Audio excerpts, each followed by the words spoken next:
Theo Cannon here from Fiction Atlas Press, bringing you another Indie Connection.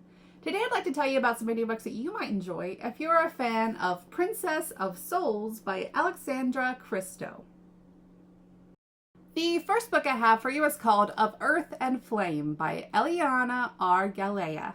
She refuses to be bound to anyone. He's trying to find freedom.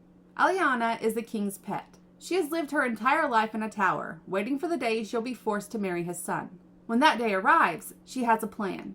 Armed with her daggers and her desire for freedom, she runs from the king and his deadly power. Xander has spent his entire life on the run. He doesn't need anyone or anything, certainly not a mate. But when his path crosses with a feisty elf, nothing will ever be the same again. He has secrets to keep. She wants to leave Ithenmire behind and not look back. Fate has other plans for them both. The second book I have for you is called Body of Chaos by Nicolette Beebe. Instead of magic hair, Ripley has magic blood. Ripley Griever has been locked away for 21 years, afraid of what the world would do with her unpredictable magic. But when Fletcher Darkly breaches the walls of her tower to rescue her, she breaks her mother's loyalty to save him from her grips. Now they must escape through treacherous terrain and malevolent creatures to reach the kingdom of Elizzy to fix her magic before the Sidorous hunters capture her for her blood. But as she journeys through the dangerous Olden lands, she begins to realize that Fletcher's help may come at a steeper price than she may be able to pay. The third book I have for you is called Towering Future by Abigail Manning. It's been over 20 years since the princess of Sabetta mysteriously vanished from her fallen kingdom.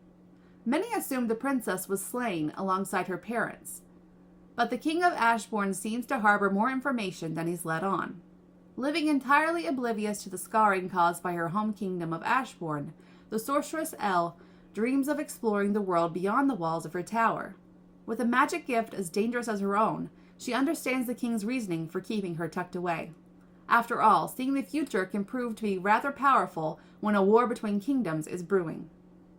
As tensions build between Ashbourne and the other kingdoms of the realm, Prince Mirren seeks an opportunity to prove himself useful before his father selects his heir. Knowing his father has some sort of insight into the future, Mirren explores the king's forbidden tower to investigate. When his unexpected arrival startles a vision out of Elle, a terrifying future intertwines them both. Can Elle learn the truth behind her past while battling her predetermined future? Or will Ashbourne's strength prove to be too much to stand against? And the last book I have for you is called Between Blades and Braids by Marilla G. Barbosa.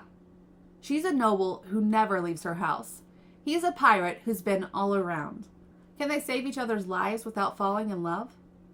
Nalim Rapunzel is the daughter of the most influential noble in the city. She has everything she could wish for, except freedom. The enemies of her country want her dead for her unique ability to look into the future in her dreams. Unable to leave the palace's gates for almost 10 years, she wishes she could get rid of her gift and have a normal life. Katsu, on the other hand, used to be a pirate and go wherever the wind would take him. But after the crew's retirement, he's been stuck in the same city for a year.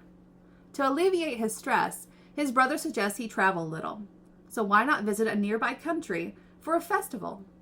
Both lives changed completely at an unlikely meeting that leads to a chain of events bringing them closer together. And when she sees him dying in a dream, can she save him? Or will he risk his life to save hers? Okay, that's all for me this week. I'll see you next week on the Indie Connection. Bye!